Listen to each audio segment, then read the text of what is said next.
The Oxford Dictionary's 2016 word of the year is post-truth. That's to say, when objective facts are less influential in shaping public opinion than appeals to emotion and personal belief. Facts no longer establish a position. The new criteria are emotion and opinion. Has the truth itself become irrelevant? With an eye on the human condition, this is Insight.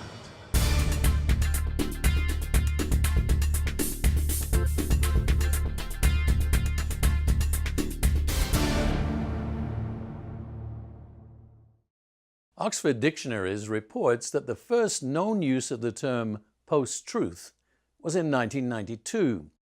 But they say it has seen a spike in frequency in 2016 in the context of the EU referendum in the UK and the presidential election in the United States. One British commentator put it this way: "The truth has become so devalued that what was once the gold standard of political debate is a worthless currency." How did this come about? After all, facts and rationality have been foundational concepts since the time of the Enlightenment. A.C. Grayling is a British philosopher and author who believes that post-truth thinking had its roots in the financial collapse of 2008. When people become resentful over their inability to provide for life's necessities, emotions rise to the surface and dominate. Then, as is said, the search for someone to blame is always successful. Immigrants and mainstream politicians can feel the heat because jobs are taken by what are perceived to be outsiders. Governments are unable to quickly solve the problem of economies in crisis.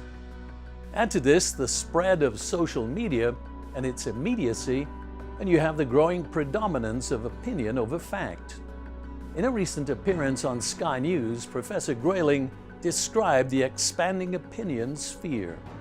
What may have happened is social media may have potentiated the opinion sphere, if you like.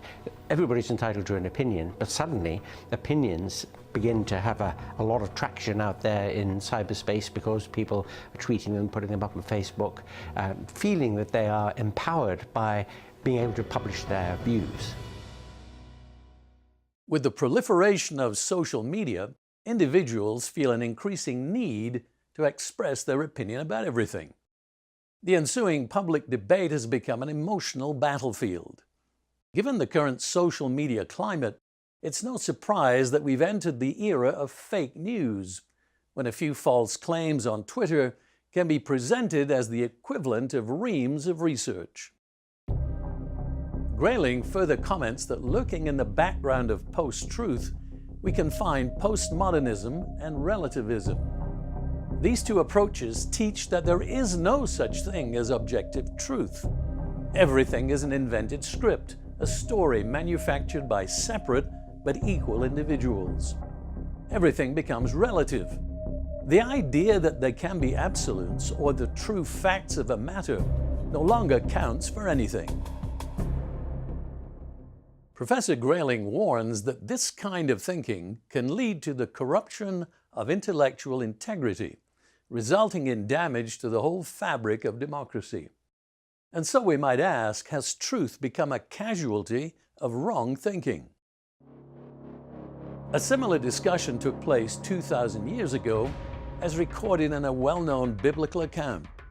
After being arrested by an angry mob and taken before religious leaders of the day, Jesus Christ was brought before Pontius Pilate, the Roman official governing the province of Judea. Pilate asked him, "Are you a king?" Jesus answered, "You say rightly that I am a king. For this cause I was born, and for this cause I have come into the world, that I should bear witness to the truth. Everyone who is of the truth hears my voice." Pilate then asked dismissively, it seems, "What is truth?"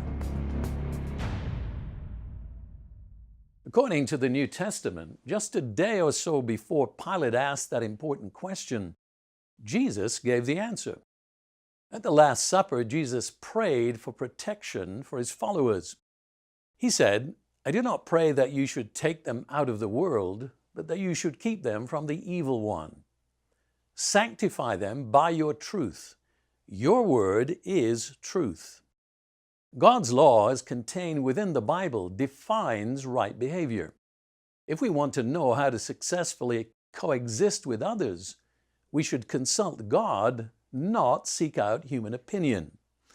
The codified law that God gave to ancient Israel in the form of the Ten Commandments speaks to two overall principles: love toward God and love toward fellow man.